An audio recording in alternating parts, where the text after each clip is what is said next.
your life changed as a result of COVID-19? How has it changed for the better or even for the worse?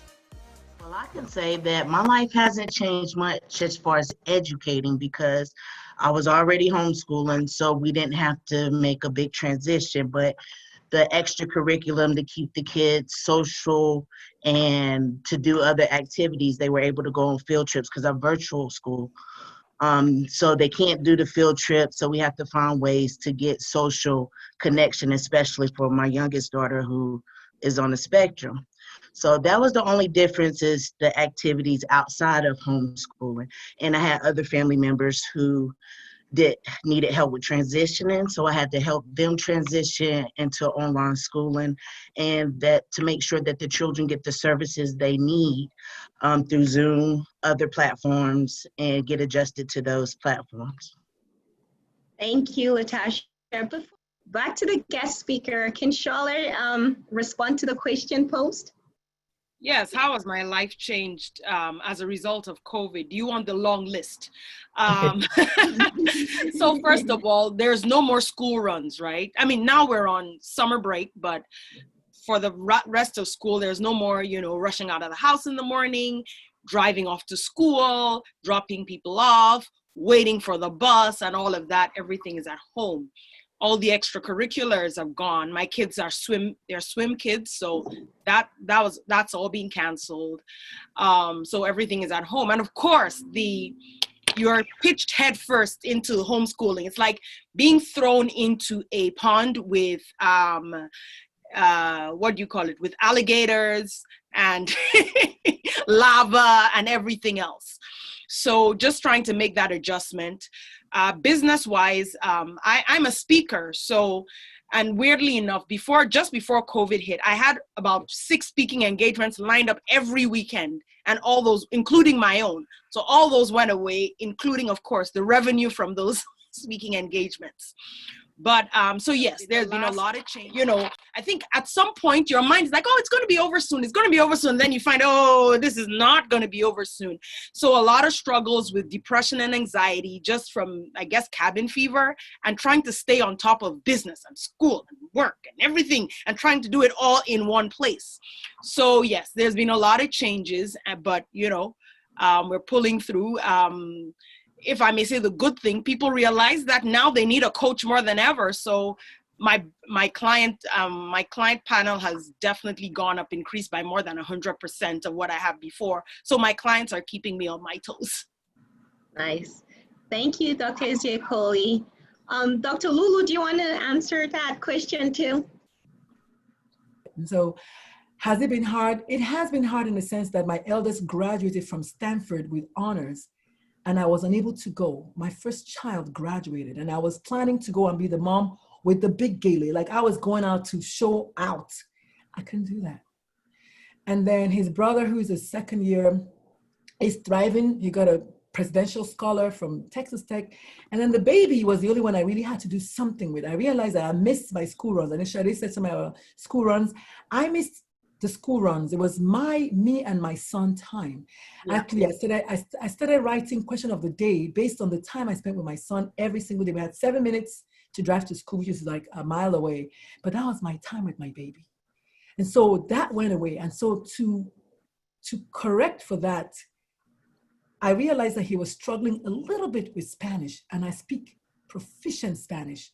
So every evening at 10 o'clock was me and my baby time. We had an hour now to learn Spanish. So he got an A in Spanish. I got to practice my Spanish. I got my baby back during the quarantine. So I say to pivot is to beat the quarantine. That's it. So I'm looking forward to this. Thank you, Dr. Lulu. The next person to answer this question is going to be Margie. Margie, we will repeat the question for those that has just joined our webinar. So the question that was answered or asked by me was, how has your life changed as a result of COVID-19? So Margie? So for me, personally, it has changed a lot. Like everyone else, I like to be a social butterfly as well. So Being in the house and can't be around anyone has been very hard. But one thing I can say is since I have been home, I was able to complete some certifications. I received a certification in nonprofit management, a certification in project management. I already have a certification in wedding planning, so now I have one in event planning. I was able to also start a walking club. So me, my mom, and my aunts walk in the morning, which is a good thing just to get out. The mask, I still cannot get used to the mask, especially with the glasses, because as I have the mask, my glasses are fogging up. So I'm learning how to do that. Even with church, we have been online, and which is new for me. And of course, recently, for those who don't know, I lost my father. So just to be in March, so to just not be around anyone has been really hard. So my anxiety and depression had kind of increased a little bit. So now I'm, it's good to kind of be able to get out. And now we started service in church. And so I now drive about an hour and a half now because I had to move back home to be around some people and positive people.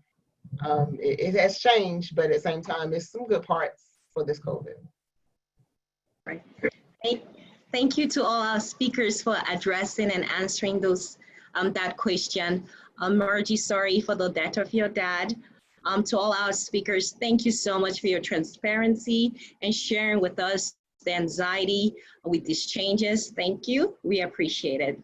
Now I'm going to switch gears and ask individual questions. The first question goes to Dr. Shola, Dr. Ezeokoli.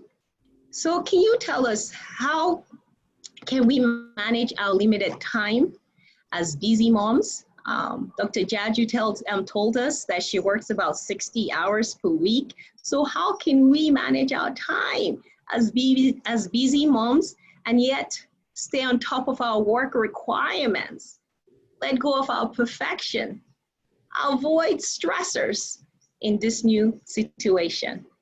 Thank you. Now, each of those is one long seminar topic, but I'm going to focus on letting go of perfection, because honestly, nobody needs to tell us how to stay on top of our work requirements for the most part. You heard the doctor say, I work 60 hours. We are busy mothers who are income earners, and we do what we've got to do. But the letting go of perfection part is what I found that people have a huge struggle with.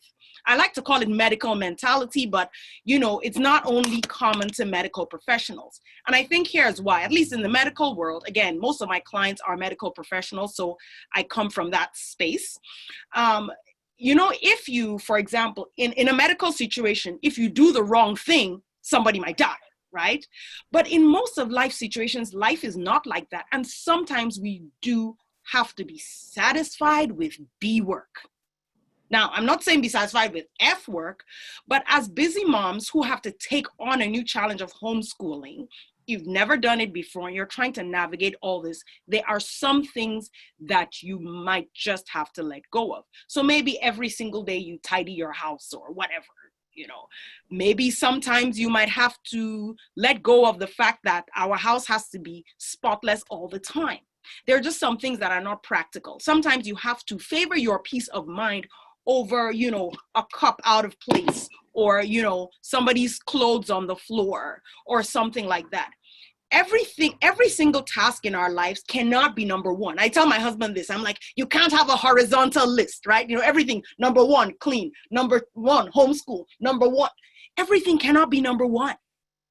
Because if you have the mentality that everything is number one and you have to expect A work from everything, that is a recipe for stress, burnout, and breakdown. And then you're not good at anything because you're trying to be good at everything. Decide, okay, what is important, what is not, and decide what support do I need and how do I get it? Maybe the support of a spouse, the support of a childcare person, wherever you can get support. But a lot of times we turn down support because we have this perfection mentality that if they don't do it the way I do it, then it's bad. This is a lie. This is a lie, a self-defeating lie that will keep you in bondage.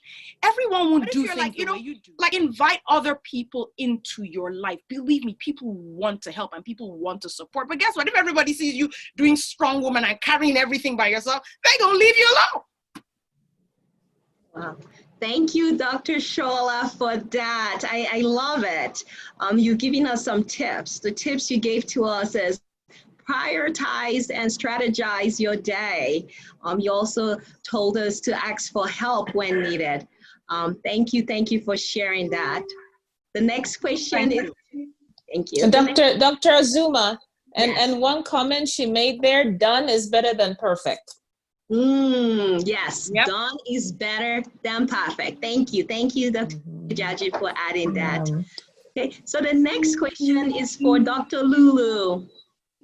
Dr. Lulu, how do we keep our children focused, maintain good enough structure, as per Dr. Scholler, maintain a good and positive attitude, and yet avoid sedentary and bad eating behaviors while they're at home? I think that's probably not a fair question, only because children by nature are not supposed to be like that. And I think if you approach children with that mindset, you will stay frustrated. I don't think it's fair for you to want a toddler to stay focused. They have attention span of 5 minutes. Take your 5 minutes and let it go. So even adults, for those who smoke, they got to get a smoke break every 10 minutes. I was active duty Air Force, I was commander, and even at that, you still take breaks. I think it's finding the help. First of all, living and leading by example there. You got to show your kids that which you want them to be. After I got divorced from my ex-husband, every single weekend, the boys and I went on a trip to a different town, different state, different country if we had to. I needed the boys to see the world is bigger than them so they can dream big and then just aim for the sky. And if they don't get to the sky, get to the ceiling, and that's okay too. It was just important for me to do that. I want people to realize that. I want people to realize that as a parent, you can't do it all, and your kids should not be expected to do it all. You must be the first example. You must, whether it's discipline, whether it's gratitude, whether it's patience, whether it's perseverance, whether it's resiliency, whether it's mindfulness, whether it's meditation, you must lead and live by example. So the first thing to do is recognize that as hard as it is for you, it is 10 times harder for your child, especially your teenage child. Teenagers are all about teenagers. That's what they're all about, their peers. And if you don't get that, you're going to miss that. A toddler is all about their mom. A teenager is all about their peers. The young adult is all about himself first, and then maybe his siblings. I had to juggle all 3 kids. One of them is going to be 22. One of them is 19. One of them is 15. They're going to be the next age. So I've just kind of promoted them to the next age. I had to remember that. So I ask you for grace for your kids and give each child, depending on the age of the child, what they need. Remembering that you cannot give anybody from an empty cup. And so if you're empty, you cannot refill. And I ask people all the time to tell me what they see. Is this bottle half full or is it half empty? So type in the comment section. Let me see what you guys think. Is this bottle half full or is it half empty? You guys got 2 seconds to tell me what you see. Everybody says half full, right? Well, guess what? I see this bottle as having water in it, and we feel it. And that's all that matters. It has water, and you can refill it. And his brother doesn't have water, and you can refill it. And so I want you to look at life like that. Can we refill it? Yes, we can. Thank you, Dr. Lulu, for that. I always enjoy talking to Dr. Lulu. She just mentors and coaches me on becoming better. And I like the fact, and I like the analogy of being realistic. Being realistic that your toddler is not going to be structured, and just giving them grace and also modeling good behaviors. I really, really appreciate it. So the next question is for Ms. Cleveland. Ms. Cleveland, you've homeschooled your child since 2015. Can you tell us how we could start the process if we are interested? Sure. It depends on your child for one, what better suits the child. I agree with the doctor. You meet the child where they are. My daughter would have done very well with a public school curriculum. So I chose virtual schooling that provides me the structure of a public school, but I can still meet her where she is. I can give her learning on the go. I can be flexible if she having a meltdown that day. If it allows you to be flexible. If you want to do a regular homeschool and you make the curriculum, you can start with your local laws, look in your area, even in other countries, find your laws for homeschooling. And then start there. Go to your education board to find out what curriculum is in your area so that you can find a name for your homeschool and you go from there. It just depends on the person and the child. But various avenues, first you have to start with your laws for homeschooling. And then from there, you can move forward on what you want. Like for me, like I said, I needed the public school curriculum. So I was able to do virtual schooling through K-12. You have Connection Academy. You have, in North Carolina, where I am, they have North Carolina Cyber Academy, which is a charter school. In your area, you may, where I live at also, they have other homeschool groups. So you can get ideas from those who are in your area. Facebook also have communities of those. You will have to look in your area to be able to find what your area serves. So it's just a lot of avenues that you can go through. Thank you, Ms. Cleveland. Same question to you. How did you choose a curriculum? I know you talked about it, but can you go a little bit deeper on like why you chose the curriculum you used with your daughter? Yes, being in 2015, I had never homeschooled any of my other children, so she was the youngest.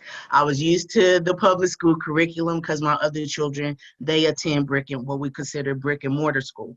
So they attended regular school, and being that I was in North Carolina, I wanted my daughter to get the same curriculum as the other children, but I had to find a different way to implement it. So for me, I was familiar with the public school curriculum instead of creating my own. And at that time, I didn't have my master's in curriculum that I could formulate my own. So this was an avenue for me to stay within the guidelines of North Carolina and still be able to be flexible to the need of my child. Over the time, I have learned of other ways to make a curriculum. You can purchase curriculums actually online. It depends on if you want an accredited curriculum. It depends on if you want an uncredited curriculum, like those who will keep their children in public school. And let's say you want to give your children some extra help. You have Khan Academy that can give you an uncredited curriculum. It just depends on the individual household. It depends on the person. But for me, it was just, I wanted to keep the public school curriculum, but I also needed to be flexible with my daughter at the same time.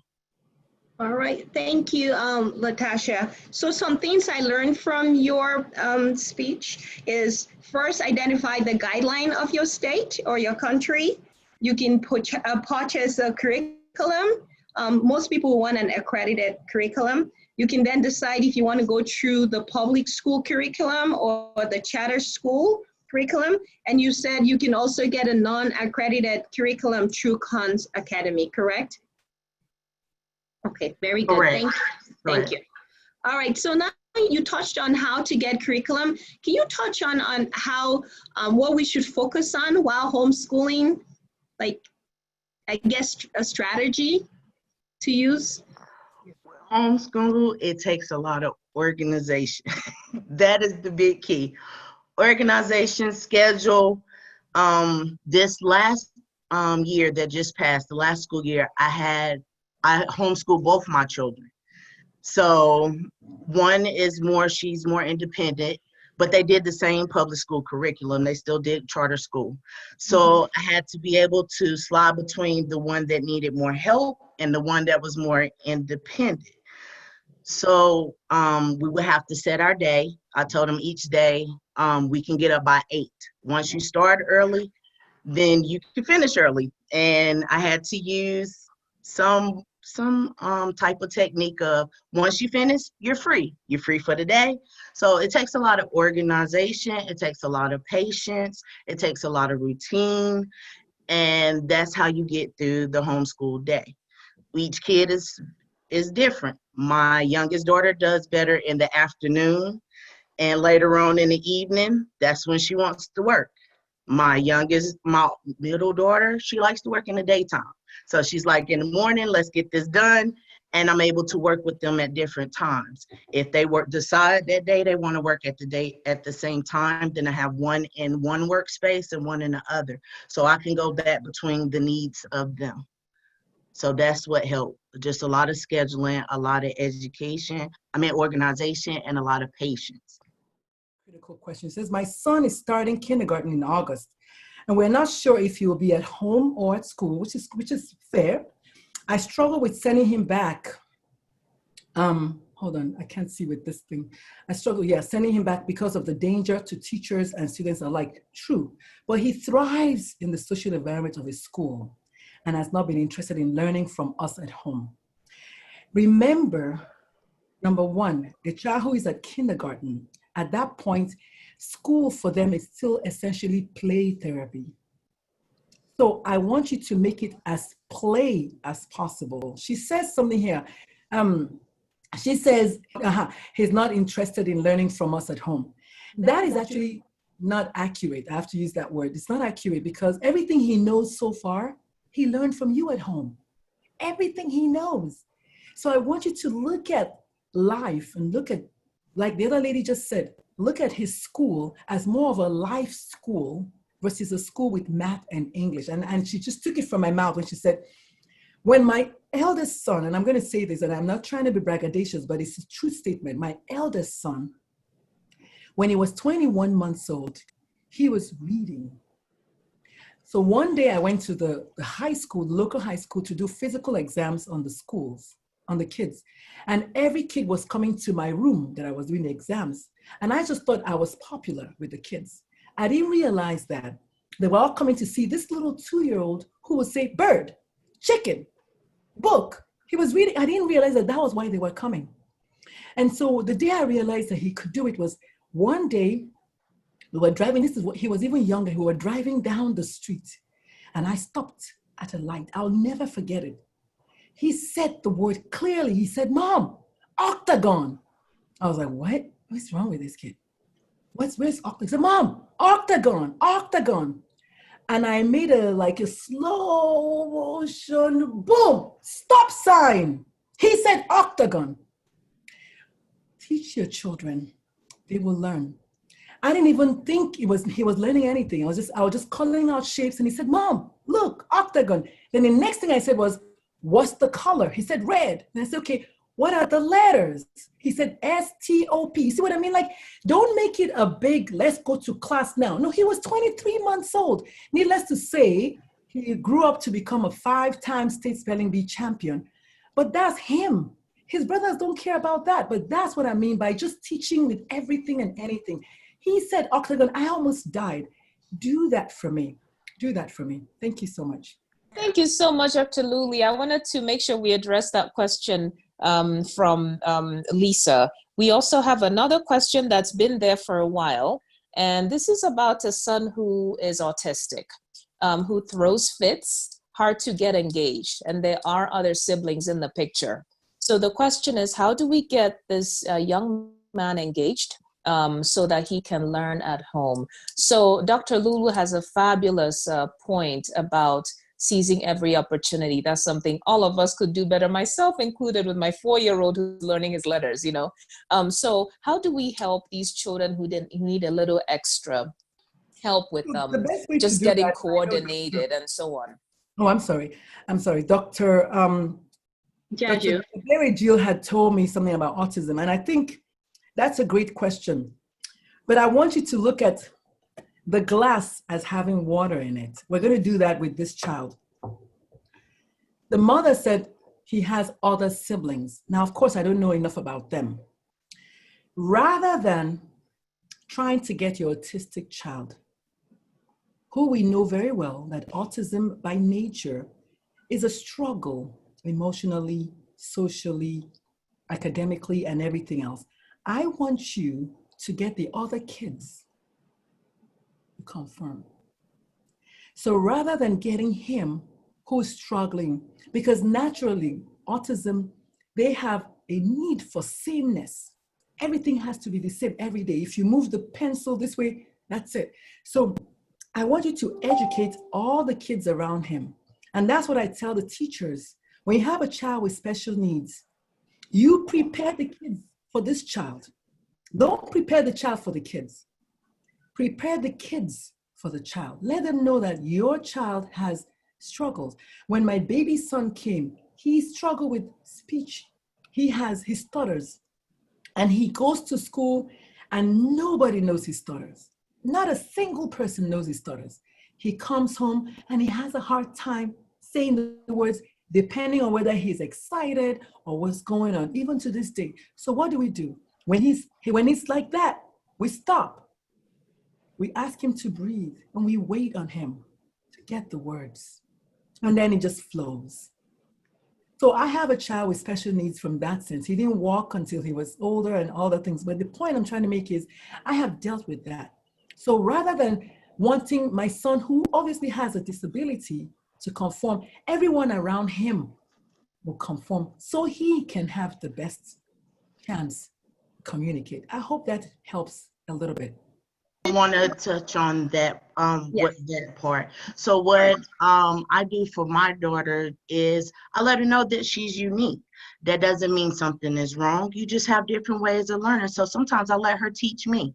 What did you get out of what you say? So it engages her to feel like we're not pouring into you, you're pouring into us as well. How do you want me to teach you? Sometimes if it was areas she struggled, she learns by picture. So I give her a video. So let's say she was having a hard time with her shapes. I'll find a YouTube video that has music and everything and help her visualize what she's trying to learn. She likes to play games. You can put it in a game. So there are various ways, and I agree with the doctor that you help the other kids interact with that specific child so they don't feel that it's a burden. My middle child, she struggled with it at first. Why my sister doesn't respond the way that I respond? Why is she crying over something simple? Well, she's overwhelmed. So let's give her a break. Me and you can talk. She'll come back and tell us what's wrong. And I try to work with her to tell me what was bothering you. What do you need me to do to help you? And those things help. Find props. Use props that they like. My daughter loves unicorns. She loves baby dolls. Those are our props. Teach your baby doll what you want me to learn, what you want to learn today. But a lot of breaks also help too. Thank you. Margie, would you join in and give us your expertise as an educator on managing autism and homeschooling? One of the best things I would say right now is, of course, we lost a fourth quarter. And meaning that, again, some of our kids did not get on to remote. So that means you have a whole fourth quarter of curriculum that you lost with these kids that they didn't get. Math is very important. English is very important because they build on each other. So whatever I learned in 7th grade is going to help me in 8th grade. Well, if I didn't get that in 7th grade, when I get to 8th grade, I'm not going to really know that curriculum that well.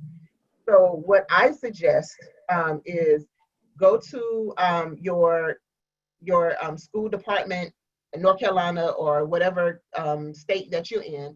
They have the curriculum on there so you can see what the kid's supposed to learn for the year in that particular grade level. The other thing that you could do is they have release tests, state tests. And so with that being said, test the kids, almost like a pre-test. Give them the test, see what they've done well, and then you can go back and see what standards that they did not do well on, and those are the ones that you need to focus on because they're going to need it for the next grade level. After you have worked with them on that, again, watching videos, if you're not a teacher, watch videos. You can also get a community of parents, or maybe see if you can get a teacher that can come in a community, because of course we do not have the summer programs did not open this year, unfortunately.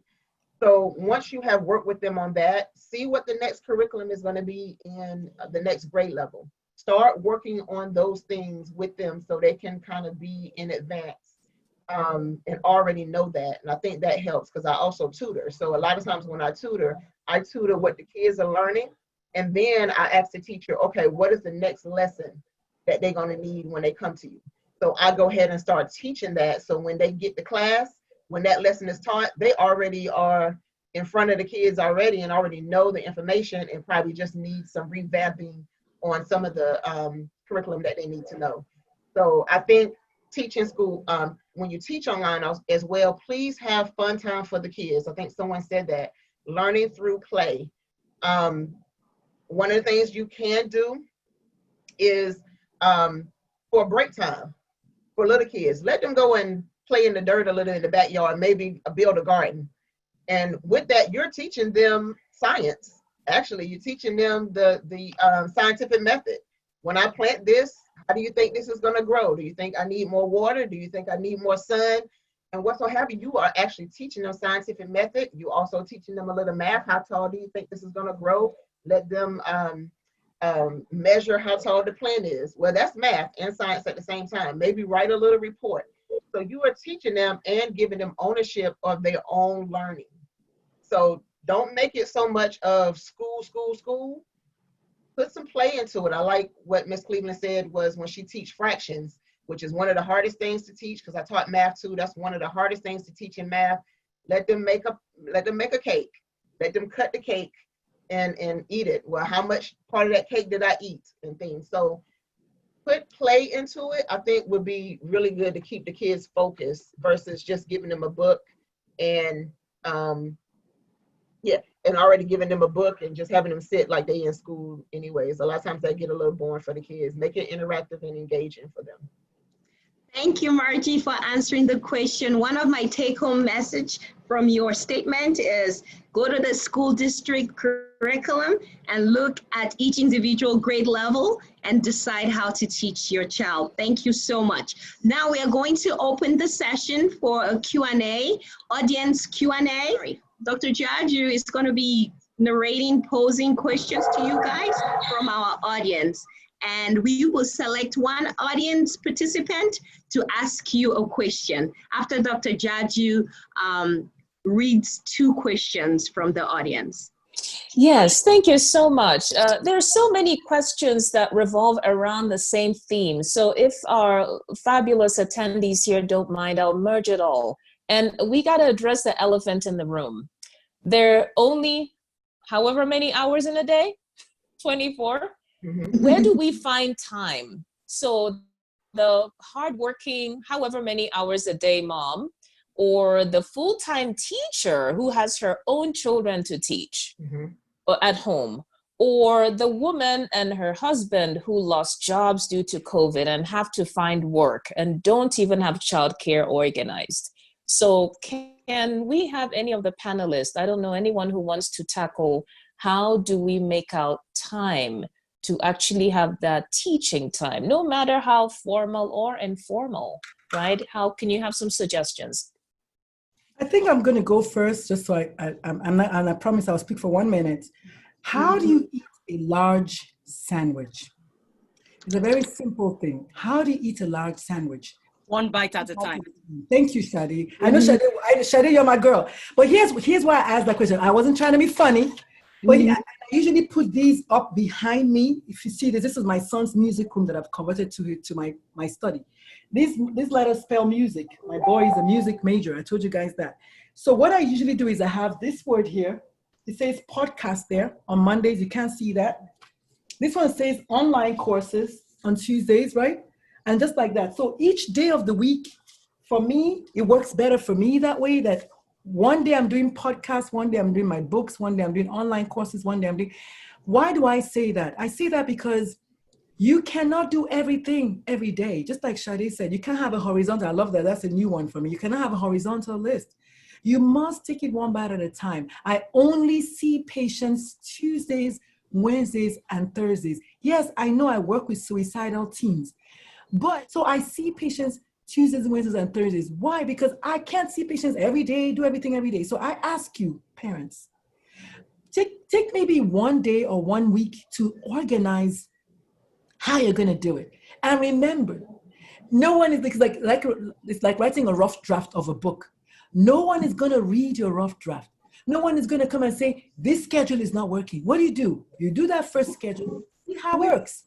And take a bite at a time, one little bite. And if it doesn't work out, add some more spice to it. I don't know, put a little bit more pepper, something, add some more curry and try it again. It will work out eventually, but just take one little bite at a time. Wow, so helpful. That's amazing. So little by little, your own program. It doesn't have to be what anyone's doing. And then from Miss McLean earlier, find out what they have to learn and use your system, however you do it, to make it happen. Can I say also, school don't have to be 5 times a week or 5 times a day a week. You can do school. You have 4 different core curriculums. And just like Dr. Lulu said, one day could be science, one day could be math, and Friday could be a community day where the kids go and do community service, or they can do something fun. You can just teach 4 days a week and still have some engagement within the week, and just let that Friday be a day that they would rest and have fun, but a teachable moment, I guess you could say. Also have a time where you have the kids to get some rest also. When I taught, what I did was with my kids, I noticed that a lot of my students had a lot of things that they had to deal with at home. And so they would come in and they would sleep and things like that. And so when I first started teaching, I was like, no sleeping in my class, stay up. Well, they still wasn't getting anything done because their brain was not processing what I was teaching. It was just like they were looking at me, but they still was asleep. So what I had to do was learn how to be flexible. And so what I told them, my kids, students that would come in towards the end of the day after they had PE, I said, okay, what I would do for the first couple of minutes, I'll let you sleep for the first 10 minutes. Get your rest. Now, once you do that, then we're going to get up and we are going to work. And it worked. I had to compromise a little bit. So you don't have to work the kids from 7 in the morning to 4 in the afternoon. You can do it easy 7 to 1 or 7 to 2. It doesn't take that long to teach one subject a day and what so have you, because this is new for everyone and it's new for you. And you need your time as a parent. You need some time too, because you still have to cook. May I? I'm so sorry. For the sake of time, we have 2 attendees who really want to ask questions. I have Ivelisse Caraballo, and I have Mbole. What I suggest, if you don't mind, Dr. Zuma, let's have these ladies go one at a time. And then let's see if Dr. Shola can start with a bit of a brief answer. And then so we have a chance to go to the breakouts. Okay, so let's let Miss Ivelisse, thank you so much for your engagement. Hi, it's Ivelisse, thank you. Ivelisse. Yeah, no problem. So my question is, in terms when you say that we can adopt a public school or charter school curriculum, I want to know how much autonomy we have over the curriculum, because I personally feel that there needs to be somewhat of a decolonization of the curriculum to include true Latin American and African American history that is empowering and can allow our children of color to really project their future, not the type of history that will probably oppress them further, Do we have that autonomy to be able to kind of shift it a little bit and include other things, or do we also have to teach to the test the way that our school system does? So this is a question for educators, or does Dr. Shola want to chime in? Feel free. Well, I can't speak on the education piece, but there's a piece I can speak on that I've already doing with my children. From the beginning, I've always thought it very important to teach things that were pertinent to them and that empower them. Yes. And you don't need anybody's permission to do that. And that sort of goes back to one of the things I wanted to say, piggybacking on what Dr. Lulu said, is you don't, in these times, you don't have to be, we don't have to be a copycat. We don't have to do things that people are doing just because people are doing them, whether it's meaningful to them or not, to us or not. Like none of my children went to school until they were in kindergarten. I didn't send them to preschool or anything, because I was like, what's the point? I had a babysitter, and I wasn't going to pay a babysitter and pay someone to send to preschool. But I taught my child every day. This is a child who was reading by the time she was 2. She knew all her colors before she was 2. She was speaking in full sentences. And people will say, what school does she go? I'm like, she doesn't go anywhere. I teach her at home. And they're like, but how? I'm like, it's easy to teach a 3-year-old. Just say, hey, look, bird, green, tree. You know, it doesn't take some long formalized drawn out process. And so now back to your question. So I can't speak on the curriculum piece, but curriculum or no, you have a duty to empower your child of color to see the world from their own perspectives, from perspectives that empower you as a person of color and empower your group. So you have to be, look, here's the thing. Nobody's going to give you that. You have to do your research into your people. And it doesn't even have to be books, your actual people. My kid's grandfather is one of the foremost scientists in the area of veterinary medicine. I talk to them about him all the time. Like, look, this is your grandfather. This is what he's done. This is your uncle. This is what he does. This is your auntie. Don't forget we don't always have to look at people on TV that don't look like us. Look in your community. People like us. Look, I'm quite sure my kids think that the only profession around is doctor, because everybody's like, oh, that auntie over there, that's a doctor. I take them to graduations. Well, before COVID, I would just take them to graduations of people who were like my friends who are graduating from university. Yes, go to a graduation party. See that these are all people of color, people that look like you. And as we say in Nigeria, they don't have 2 heads. So nobody's going to give you permission to teach your child what your child needs to learn. But let me tell you something. It's your duty to instill in them your child of color, the pride in their people, the pride in their ancestors, the pride in their culture. Because guess what, honey? The curriculum does not teach us that, but it's our duty to do that. And there's this great book, Lies My Teacher Told Me. It talks about American history from the perspective of the people, not the whitewashed history. Step away from the whitewashed things and do your deep research. You can even correct stuff. I remember there was a time my kid came home. She had 2, they gave examples of 2 kids.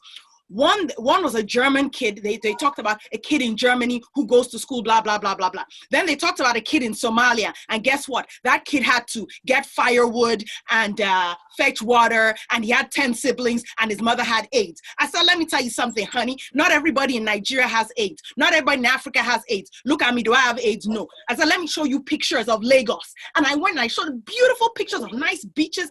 I took my children to Nigeria. They saw that, Nigeria, Lagos, and Chicago, no big difference. So every time they come home, sometimes I have to unlearn the things they've learned. So they have pride in their own people, pride in their own heritage, pride in their own selves. Because here's the thing, they would take that pride from you if you allow them to.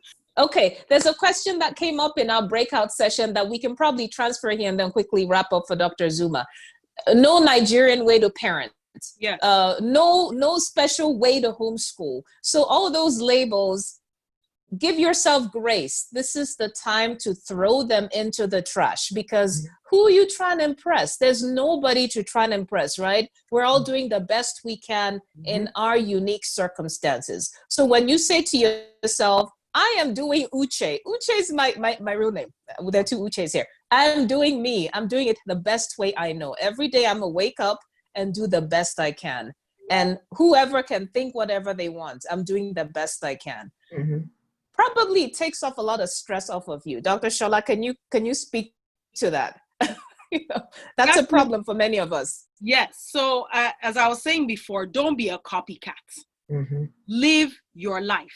It's your life. A lot of times we live these weird lives trying to impress people who don't even care. Like there's this saying that goes, don't borrow money you don't have to buy things you don't need to impress people you don't like. It applies in life. I don't live my life according to what other people think it's okay.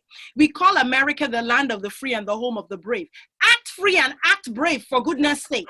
Let's stop acting as if America is the land of the peer pressure. we talk about kids and peer pressure, but adults are worse at it. Like, oh, why don't I have my kids in 25 different sports? Because no, they'll be tired and I'll be tired from running them up and down everywhere. They can't do All that. right, thank you. Thank you, speakers. We still have a few items left. We're going to be doing a poll, a post-event poll. Okay, we're going to give you guys 46 seconds. There's still some people that haven't answered. Please answer for us. Thank you. We're in the science community and polls are so important to us. All right, so amazing. 93% of you all that participated in the poll found this webinar very helpful. This is amazing because Dr. Ijeju and I decided to host this poll like a week ago.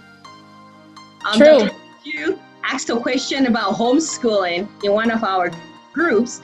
And I was like, you know what? Why don't we get subject matter experts to come in and educate us? Why don't we learn as a community? We are fortunate enough to have amazing team members or group of supportive women. I called Shola and I said, Shola, you are an expert in coaching, etc. Can you join and provide us with motivation on how to cope? I said the same thing to Margie. I said the same thing to Dr. Lulu, and also Latasha joined our team.